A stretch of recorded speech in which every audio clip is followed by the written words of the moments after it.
Zikaron, which is the Day of Remembrance for largely fallen soldiers, always sort of underscores, for me at least, without getting into a whole sermon about this, how we don't really do Memorial Day right here, because it's not really about barbecues and sales at Nordstrom.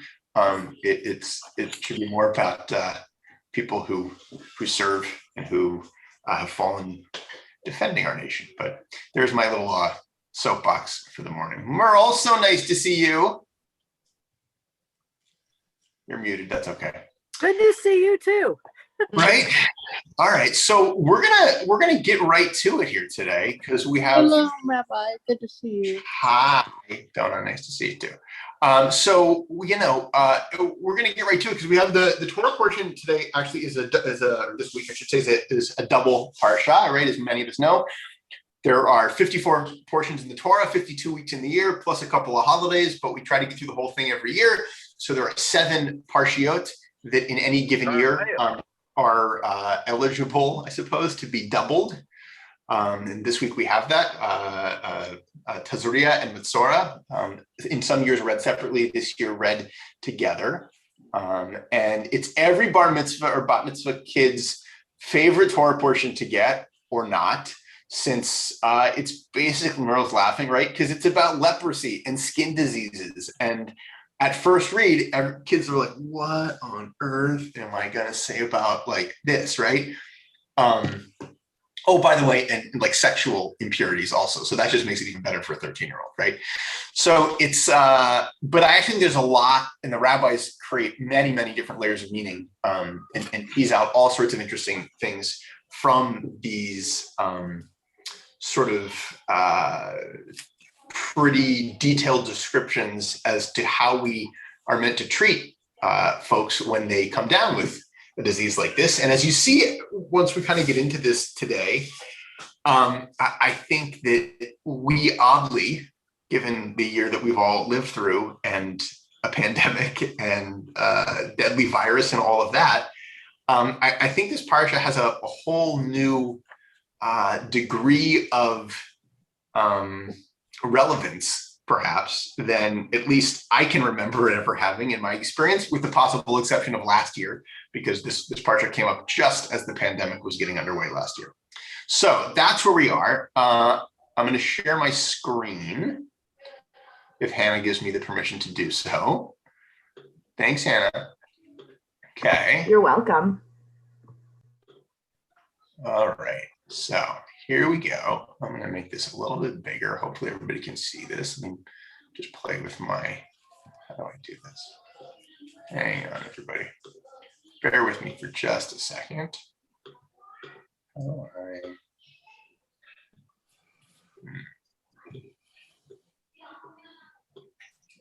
Okay, maybe this is going to work the way I want it. That's okay.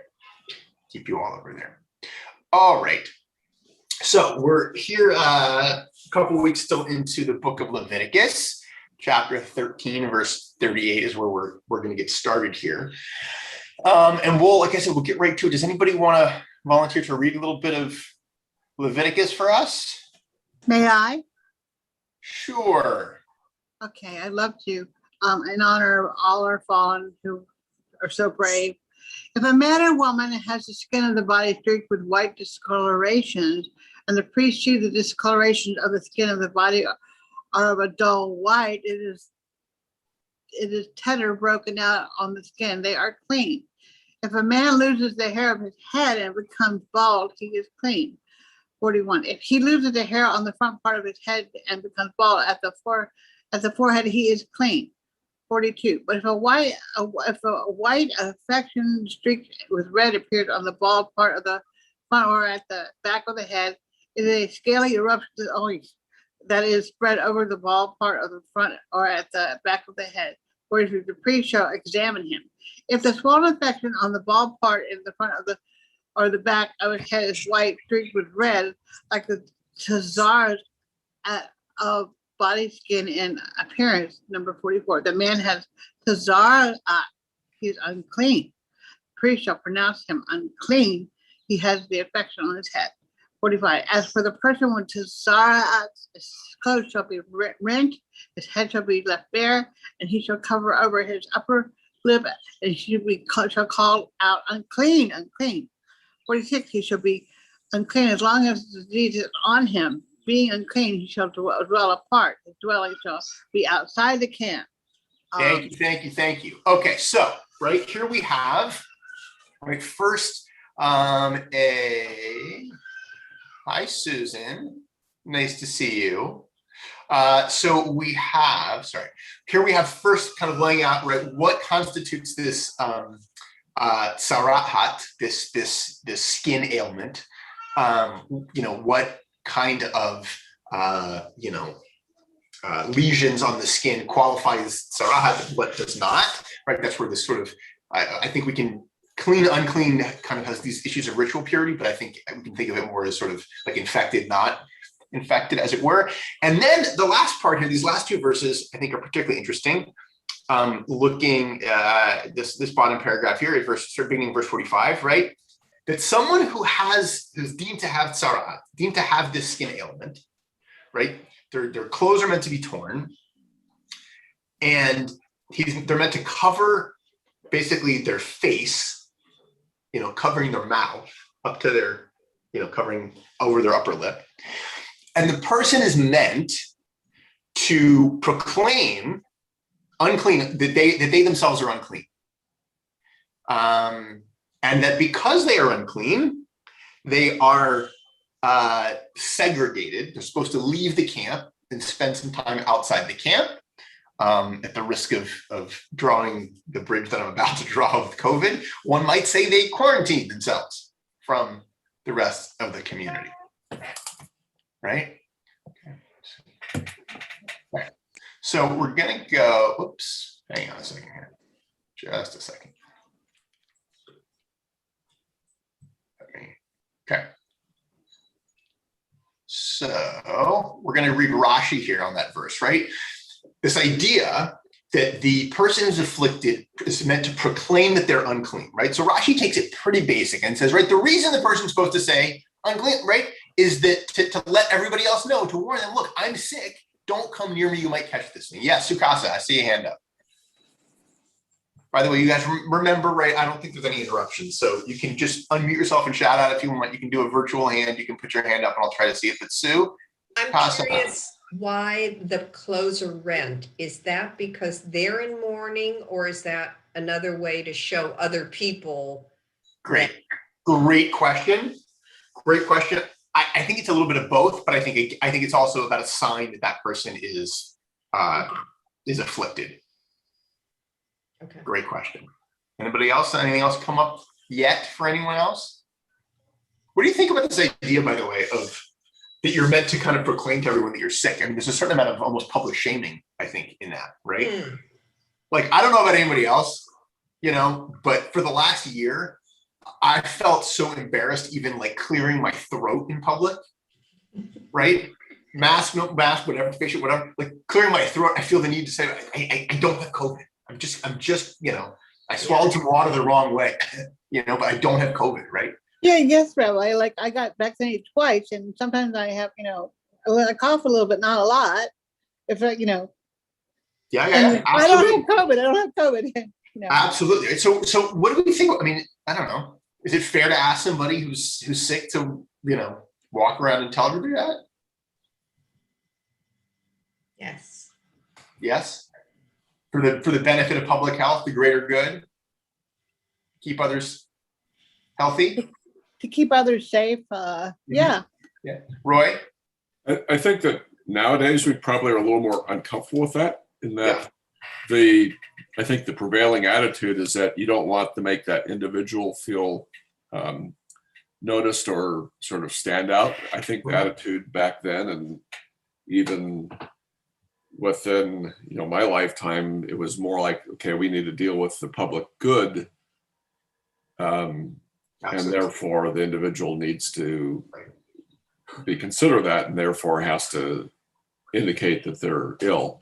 Absolutely. Look, I would say, to your point, I think we've become more comfortable with the public good versus the individual in the last year. right? I think we've all become more comfortable with sacrificing our own freedoms for the greater good. With Some of us. some of us. Thank you. Love I agree with you. Ben?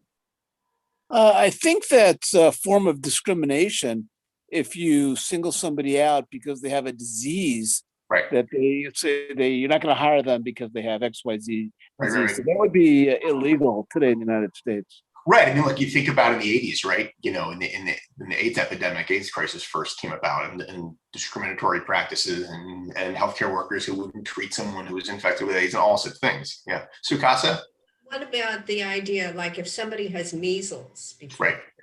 you know, you don't have, to second Roy's point, you don't have a right to, you cannot not disclose it, but some people Correct. might. And that's Correct. not fair to the public good. So Correct. if So- you're malicious, you should not, you have to abide, I think, for the greater good.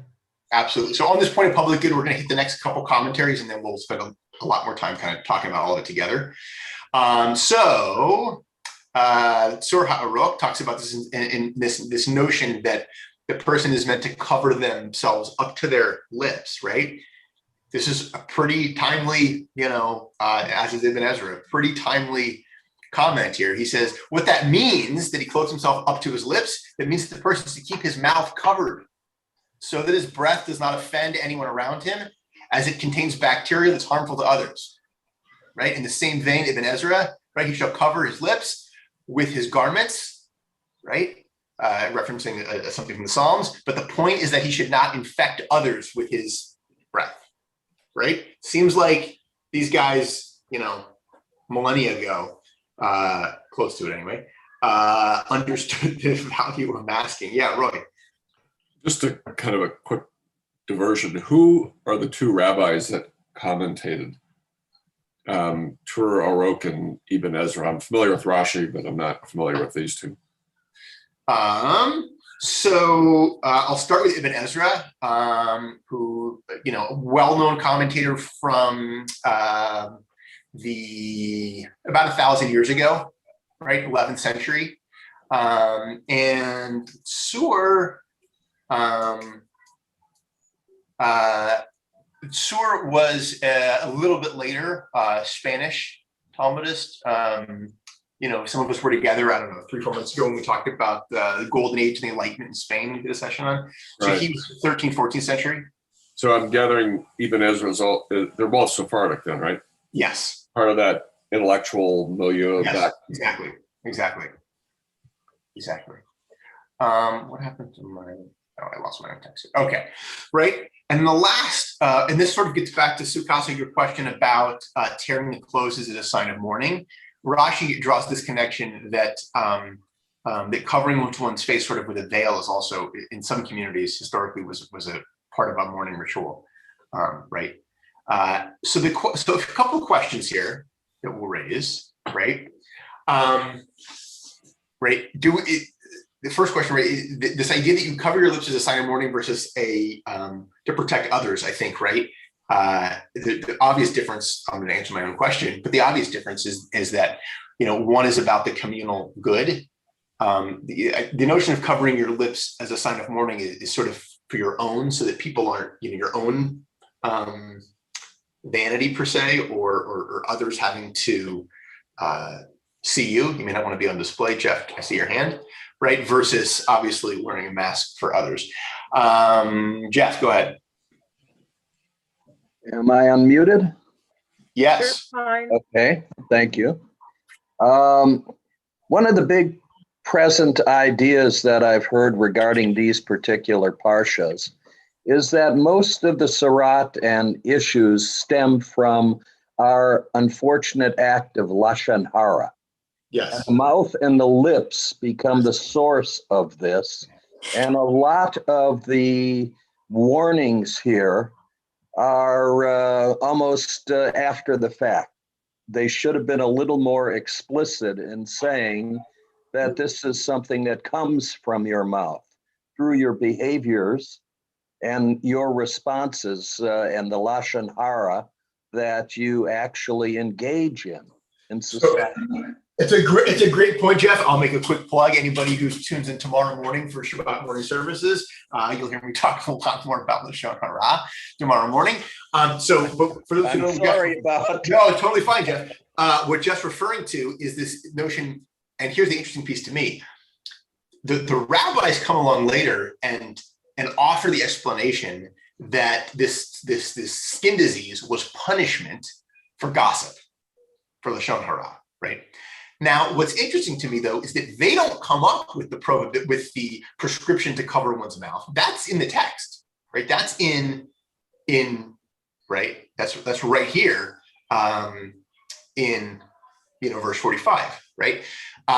So what I don't know, and I've never thought about before, is whether the rabbis use that as a jumping off point for Lashon Hara. More on that tomorrow, like I said.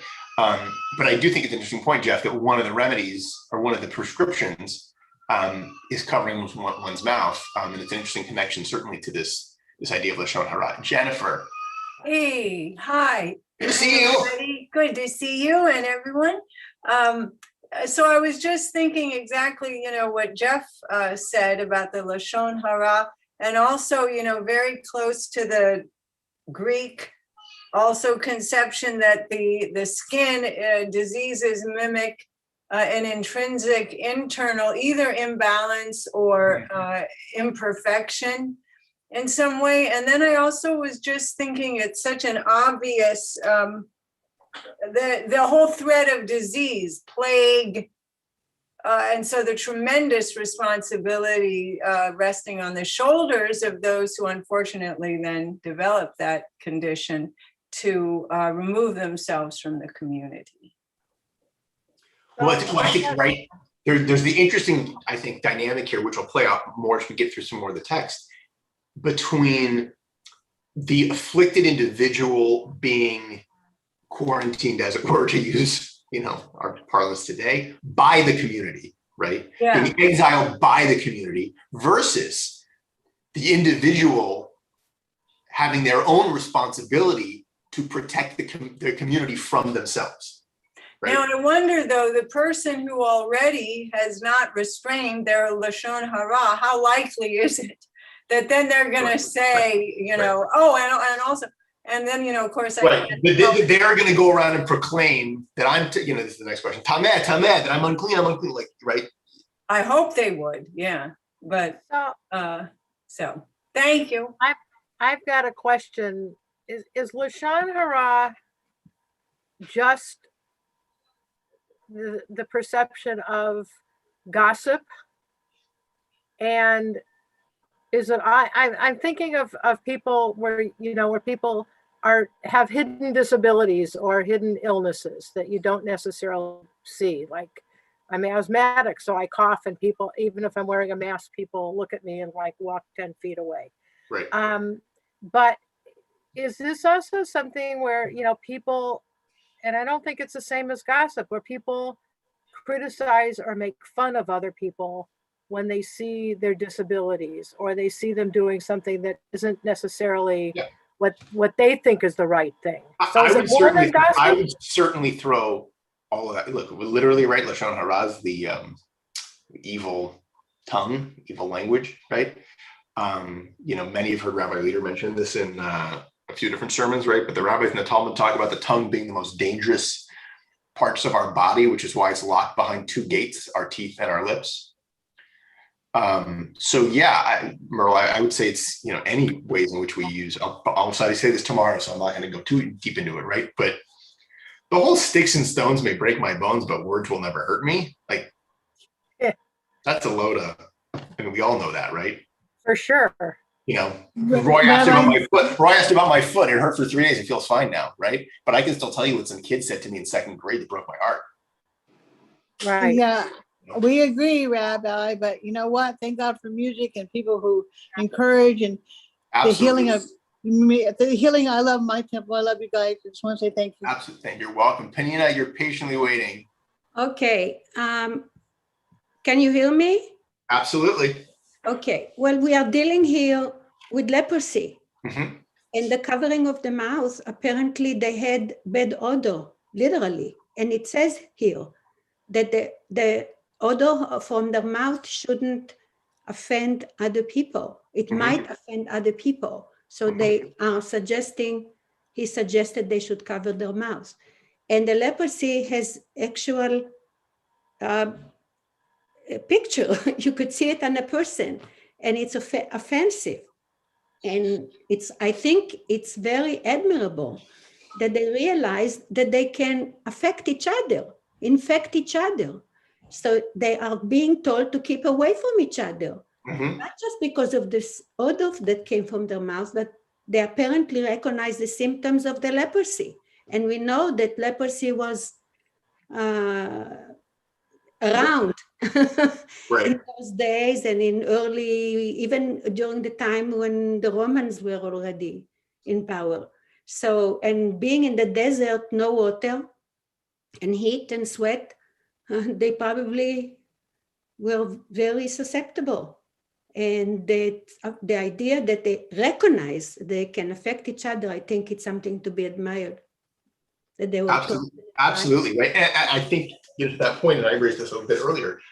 So I think there's kind of two things to balance, and I'm curious what people's thoughts are on this, right? One is, again, the onus on the individual to protect the community from themselves versus the community taking the responsibility of protecting itself from the individual, right?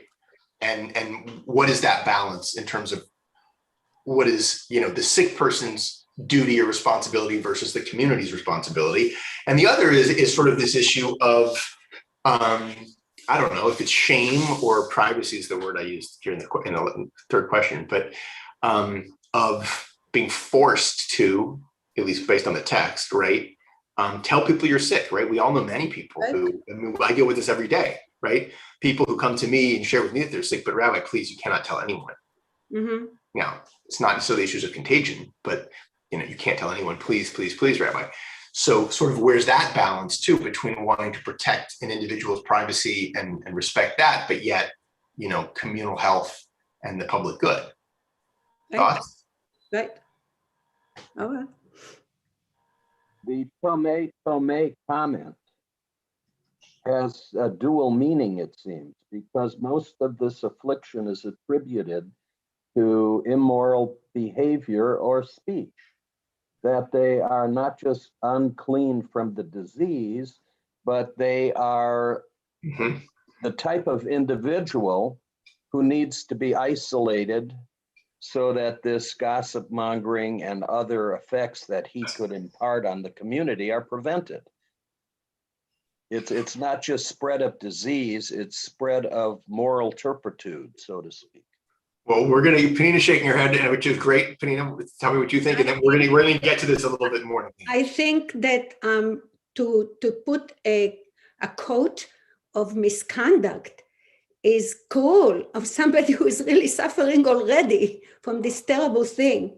I mean, what does Lashon Hara has to do with physical ailment?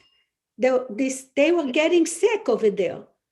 And the Kohanim were trying to protect the community from actually more of them getting sick. I think it's fair to say to do with all this. I don't understand it. I think it's fair to say that that's certainly the rabbi's interpretation, or one of their interpretations. I do think it's fair to say, and like I said, we're going to get more to this in a second, but that there is a practical physical component to this, and isolation and all of that to keep the community healthy. I don't think that's to discount that there was also a spiritual component to this for them. And I think it's both. Roy, you were waiting patiently, and then I see Sukasa and Susan as well. I think Sue had her hand up first, and then I'll go. That's okay, Roy. Okay, well, I was going to say that I think it's naive to think that people will think of the greater good before they think of themselves. I always like to use the example, I don't care if somebody drinks to oblivion in their home, but if they get in a car, then they're endangering me. And I don't think they have a right to do that. I mean, seatbelt law is different. If they don't want to wear a seatbelt, maybe that's their choice, although it is the law that they should wear it. But I think you're naive. We are naive if we think that people will think of the greater good before they think of their own comfort and do what's right. I think that's there are obviously exceptions among us, but I think writ large, that's, for the most part, human nature. I would agree. Roy, and then Susan. I think it's interesting to kind of ponder the notion. There's a third concept, and that may be more recent, in that you had, the concern of the welfare of the individual and their rights versus the community, the strength of the community and the health of the community. But now there's, I think, in the last century or whatever, there's this, or 2 centuries, the concept of what is the community doing to heal that individual and bring them back into the community, rather than just shuttling them off to the exterior. And so I was kind of curious what your thoughts and the community's thoughts are on that. So I think it's a great point, and that's sort of the part of the story that Mitzvah kids I mentioned earlier, Mitzvah kids frequently latch onto, which is sort of the inhumanity of taking people who are afflicted with something, who are different than we perhaps, and isolating them, right? But the tech is that we shouldn't do that, is usually the speech they give. But the text, which we're going to get to a little bit later, does kind of lay out this prescription of once the person is clean, as it were, or once the affliction is sort of gone, the priest inspects them. There's a whole methodology and ritual that surrounds bringing that person back into the community. And without, addressing it before we get there in the text in a minute, I would say that I think the interesting piece to me about it, and keep this in the back of your minds as we get to it and read it, is I think that ritual is, while the text kind of pretends as though it has some medical hocus pocus, the priest has to make sure the lesion is whatever, it's really, I think, about one, creating a ritual for the individual who was removed from the community to feel like they now belong there. And the same ritual enables the rest of the community to get to a place where they are no longer fearful of that person as being contagious or whatnot. And I think we'll talk about when we get there, I think it actually has a few things that might be able to teach us, as we are literally, I think, in a similar place, hopefully, kind of reintegrating in small steps back into kind of society and normal space and life. I think I saw another. Susan, was your hand up? You're muted, Susan. Listening. It was up.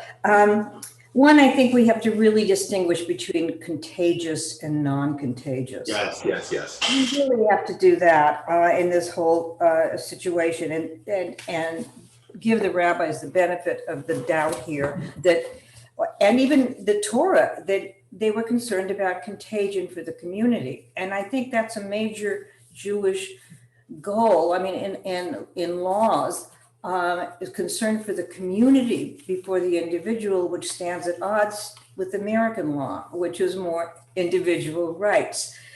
So I think with that distinction, Lashon Hara is good for a drosh, but I don't think it applies as much, with all due respects to Jeff, to this, because they also talk about skin lesions and the flaking and the white flakes. Now, I imagine you could have it on your mouth too, but it always occurred to me more that it was on the dermis and the skin. So I think that that's good for a drosh.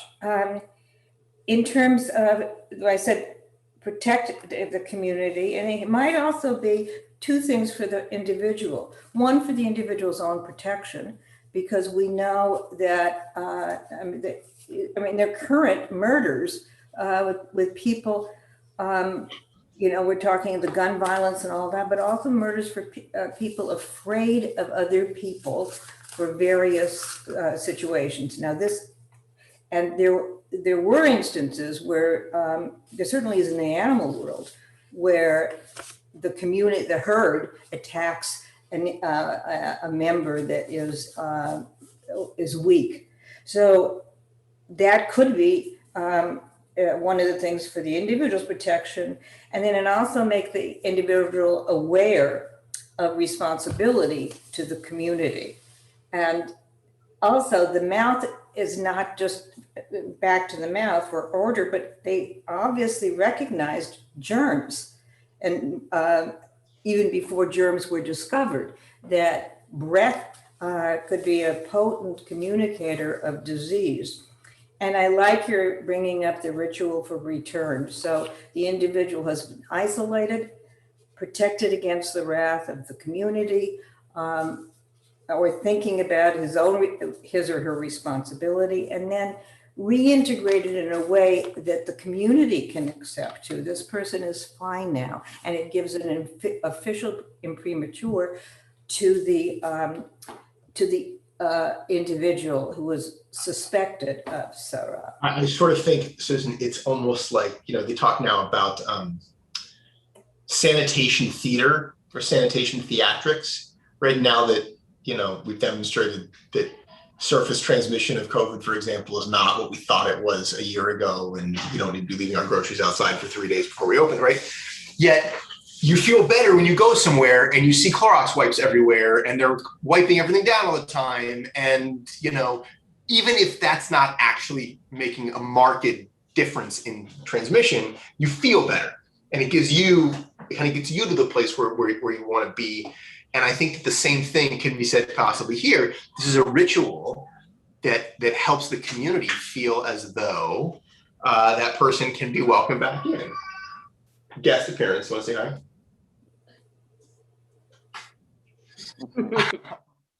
She's adorable. Thank you. Okay, so we're going to push on a little bit. Isn't that just like the masks that we wear today? In what way? Yeah, covering the mouth. Absolutely. It's just a mask that we put on today. Yeah, for the same reasons. Absolutely. So look, people discovered, forget the Torah, right? In 1918, plenty of pandemics, people discovered that masks make a big difference, right?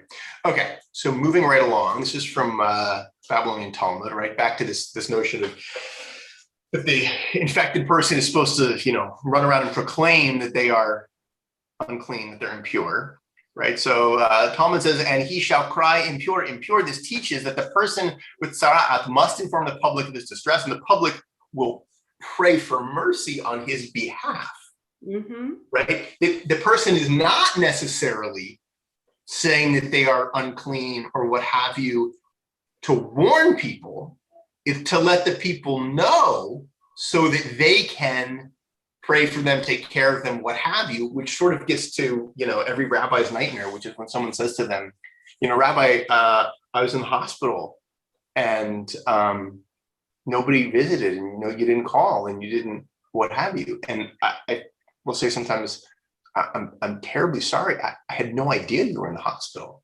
And they say, oh, the hospital didn't call you? I said, no, Cedars doesn't, call me when they admit someone. I said, right? If I had known, of course I would have been there, right? And I think that's kind of to this, right? If it enables others to care for us when we are willing to be a little less private and willing to let them know, what's going on with us, then others can pray for us. They can say Misha Berach. They can, what have you. The rest of the text, and then we'll talk about it a little bit on the other side. So if it is so that the verse comes to teach only one idea, let it write, and he shall cry impure. What is to be derived from the repetition of impure, impure? We learn from this reiteration 2 ideas. First, that the person with tzara'at must inform the public of his pain so that others will pray on his behalf. And second, that he must warn the public to stay away so that they avoid coming into contact with him and contracting ritual impurity, right? So that it's both. There's as it were, a public health side of it, but also a, shall we say, spiritual side to it, right? Kind of that there's the practical piece and the spiritual piece, I'd say. Does that bring, I saw a hand up. Hang on. Jeff. this last statement about contracting ritual impurity goes back to our original comments of why the priesthood manages this issue. Yes. Because they're the declarers, Yes. whether it's Lashon Hara or some other type of contact or ritual impurity, that was their impression as to the ultimate cause spiritually of their contracting this illness. And, you know, the fact that all of society at that time was literally controlled under the eyes of the priesthood, and control of the society was maintained in a sense by their direction. And it's a situation that they're most familiar with the warnings and the impurity issues due to their spiritual behavior. We don't see that as lay people for the most part. We need a purpose, a reason, and an understanding. But Well, they and accept it. correct, right? I mean, and it's throughout the Torah, but Leviticus is pretty heavy on this notion of, you know, ritually clean or pure versus ritually unclean or impure, which is something that, you know, the priests and later the rabbis to a certain extent were frankly obsessed with, right? And the litany of things that one can do or come into contact with that renders that individually ritually impure, right? And just as a little primer on this, like, so what? What does that matter? Well, you know, being in a state of ritual purity really only mattered when it came to, you know, schlepping to Jerusalem, showing up at the temple, and being able to offer your sacrifice, right? So the kind of assumption is that for most of the year, when they weren't, you know, making pilgrimage to Jerusalem to engage in this sacrificial worship, that most people were constantly living in a state of, quote, ritual impurity, but it was irrelevant. It didn't matter, right? What's interesting is almost from an archaeological standpoint, right? Surrounding the temple complex in Jerusalem, particularly on the southern side, the excavations have shown hundreds of mikvaot, right? Of mikvahs, right? Because people would come, assuming that they were from, you know, the Galilee or whatever, living in this state of ritual impurity. They come to Jerusalem to offer their sacrifice. They immerse in the mikvah to become ritually pure and then enter the temple, right? That makes sense, okay? It's like the modern COVID test or whatever before you enter the whatever. However, here's the irony. After every single one of these pilgrimage holidays, what did the priests and the Levites do? They go to They scrubbed the temple down and rededicated the whole thing, assuming that at least one person who was technically ritually impure made it in anyway, right? So some of it, again, is almost this theater, I think. But there is this clearly kind of notion of ritual purity versus impurity that looms incredibly large throughout Leviticus, and to a certain extent into Numbers. So we're gonna jump ahead, you know, an entire book here, because there's this connection back to the Tzarahat that we're gonna look at Numbers here, which is this, many of us know, where Miriam contracts Tzarahat, which again, it also, Jeff, to your earlier point, it gets attributed to Lashon Hara and her speaking ill of Moses' wife, right? But here Numbers 12 verse 10 talks about that then the cloud leaves from the tent of meeting, and it was seen that Miriam has the Tzarahat, has the scales of leprosy. Aaron, her brother-in-law, turns to the examiner, finds her symptoms of leprosy, and the law requires isolation. So then Moses cries out to God, says, El na rafana la, right? God, please heal her, right? Sort of the first Misha Berach, if you will, in the history of our people. Moses cries out to God, asking God to heal Miriam. And God says, if her father spat in her face, would she not bear her shame for 7 days? Let her be shut out of the camp for 7 days, and then let her be readmitted. So Miriam was shut out of camp for 7 days, and the people did not march on until Miriam was readmitted. That same 7 days, we're going to see in a minute when we get back to the Leviticus text, time permitting, right? That's the same prescription for, you know, what happens in Leviticus, right? It's a 7-day quarantine, right? So I want to focus though on this idea of both in the beginning, right? This notion that the proclamation, someone proclaiming that they're impure twice, one of those is about letting the community know so that the community can pray for that person on their behalf, right? Here in Numbers, we have this idea that Moses is praying on behalf of Miriam. So that my question is, what does that do, right? Does praying, I don't think most of us have the theological bent that we believe that praying for someone who's ill is going to cure them in any way, shape, or form of that illness. So why do it, right? Does that prayer, does it make it easier for that person to be isolated and alone if they know that we're thinking about them and praying for them? As Rabbi Leader's fond of saying about the Misha Berach, right? That it is a healing prayer. It's not a curing prayer. And it's healing for us to pray for someone who is sick, because it helps us feel like we have some agency, and it helps them to know that we're praying for them. That's what he would say. Susan. Yes, Susan. I submit to, I think that was a good comment about Lashon Hara from Jeff. But that part with Rabbi Leader saying that has always bothered me. Because I don't think, because I think it can be for us, but I think it is, I've prayed for a lot of people, unfortunately, a lot of people have had medical problems, and they always say thank you. And they always, I think it's for them to know someone else cares about them. Yeah. That's what I really think it's all about. And these are not necessarily all close, I mean, they're my friends, and some of them said I've improved. And I know, interestingly, I was in the hospital for a torn ligament one time. Karen Fox, Rabbi Fox, came in to visit me. I was supposed to have surgery the next day. You may have heard the story before. And I said, please, it was Friday, please say Misha Berach for me. And she said she did. Next morning, a young physician came in, looked at the charts, the new chart. He said, I don't think you need surgery. I think you'll be fine. And, I always say, maybe Karen Fox's and others had something to do with it. There's something to hope. And there's mainly to know that other people care and are saying these prayers on your behalf. And I think it's, anyway, I think that's a big factor. Absolutely. Roy?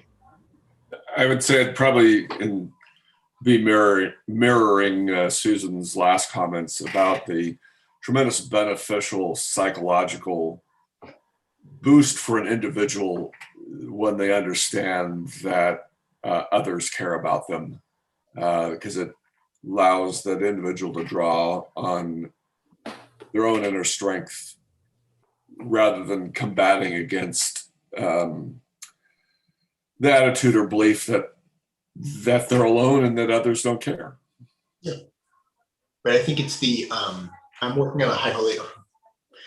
I use the word working very loosely. I'm starting to work, thinking about beginning to work on a High Holy Day sermon about loneliness this year. And I think, Roy, your point is well taken, that, I think it does make sickness, illness, isolation, in which it's so easy to feel totally lost, alone, and forgotten, bearable and dare I say easier, knowing that there are others that you're not forgotten, that people do care about you. And I think that's an experience many of us have had throughout the last years, feeling isolated, feeling, lonely and alone. And even if it's not a prayer, just knowing that someone's thinking about you, right? It's why a short note or email, can mean so much, really, I think. Jeff. Reiterate the need and the benefit of these Misha Berachs and kind thoughts from others. Just the fact that I've been in Los Angeles for 3 weeks and undergoing massive workups at UCLA, multiple testing, etc. And it really does help buoy the spirit and keeps you moving in a positive direction, knowing that your return to health is important to someone else besides yourself. So, if there's one kindness that you can do for an acquaintance, a friend, a loved one. It's to be verbally and physically present to support them, because the feeling that you mentioned of isolation as you're experiencing certain things, it's ultimately important. And, you know, as a surgeon who was on the giving side of that apprehension to others and now experience it directly, it's invaluable. It is a part of healing in and of itself. Yep.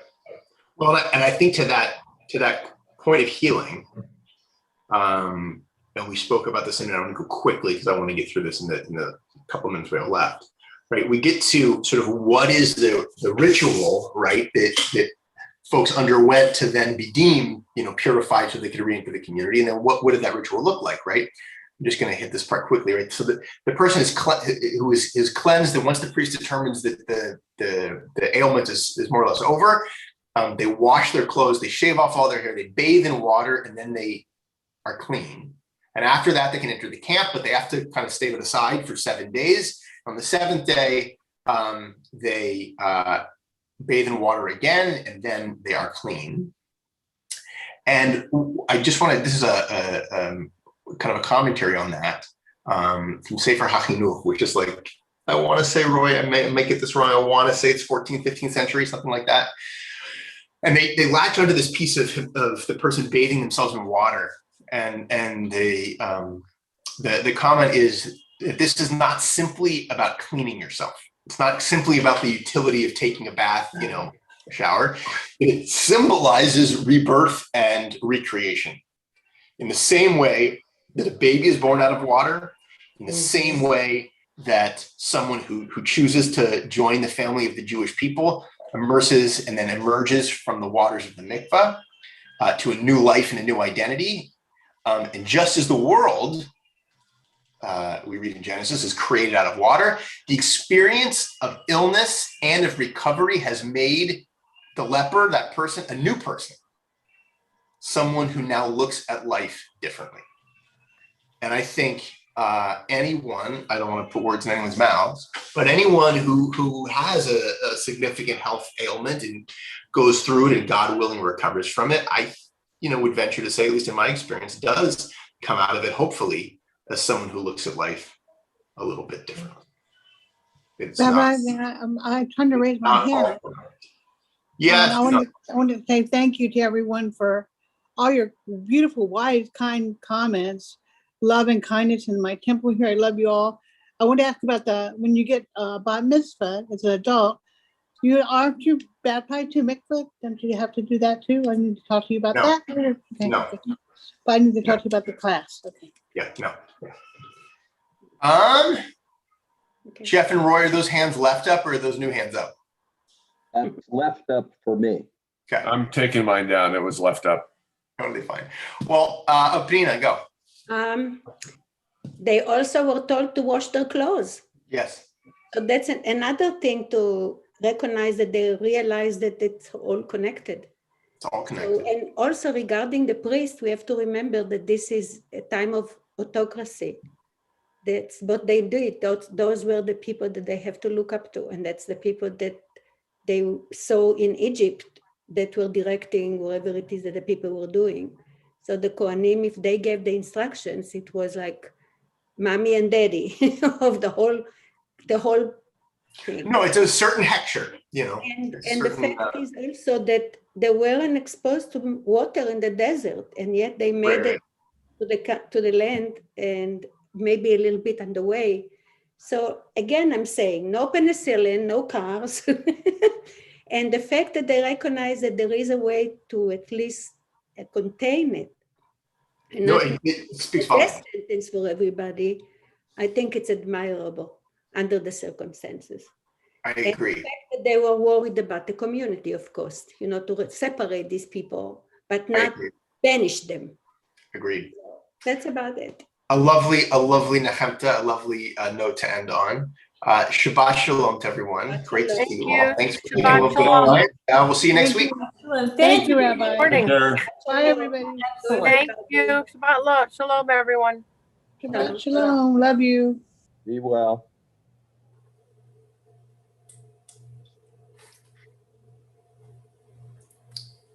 Be well, Jeff.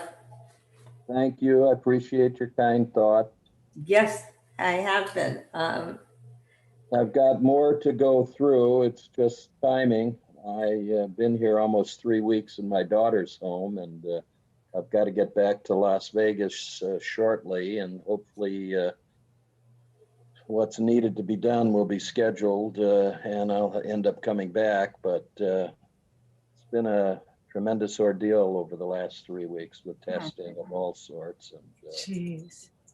you know, I keep saying that I don't look so bad on the outside, but the inside sucks. We'll be praying for you, Jeff. We'll be praying for you to get better. Be well. Yes. We will. Thank you all. I appreciate it. You were good on Thank the you all. inside. You look great. I mean, if you weren't against the pillows, we'd think you're your regular self. Your spirit is buoyant. Jeff, can Pray you you'll be stay? all right. Hey, Miriam. Jeff, can you stay a moment? It's Yes. Miriam. Hi, Miriam. Sure, absolutely. Just wanted to talk to you. Can I just say hi to Miriam? Shalom, Shabbat Shalom. Hi there, everyone. Hi. Gotta go. Shabbat Shalom.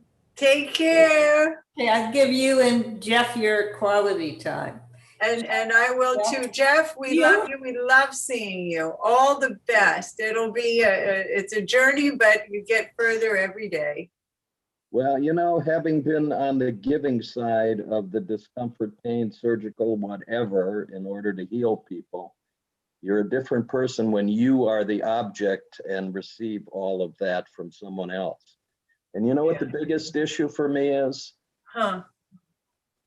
I never doubted the ability of my own hands, but now I have to trust someone else's hands to deliver the care to me. And that's difficult for a surgeon to do. Maybe it's just my problem, but it's very difficult, you know. Trust is a difficult matter when it comes to healthcare. That's such a wise, you know, the idea of trusting in yourself versus leaving your well-being in someone else's hands. And especially being a physician, a surgeon, but UCLA is a wonderful